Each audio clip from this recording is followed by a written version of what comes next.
Hey creators! This quick guide will show you how to download Adobe Photoshop for free on your PC, Mac, or laptop using Adobe's official 14-day trial. This trial period is a fantastic opportunity to explore Photoshop's full potential. Here's how to get started. Step 1.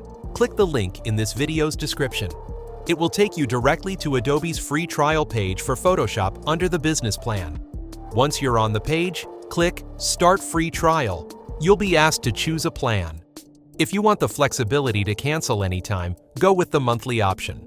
Or if you're planning to stick with it long-term, the annual plan offers a better monthly rate. Next, sign in or create a free Adobe account.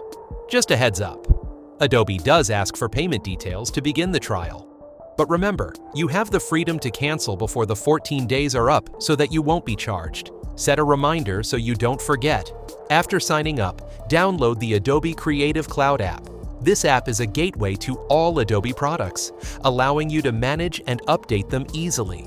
Open it, find Photoshop, hit install, and you're all set. That's it. You now have 2 full weeks to explore everything Photoshop has to offer, from pro-level retouching to digital design and more. The trial includes all the features of the full version, giving you a comprehensive software experience. If this helped, give the video a thumbs up and subscribe for more tech tutorials and software walkthroughs. Thanks for watching, and have fun creating with Photoshop.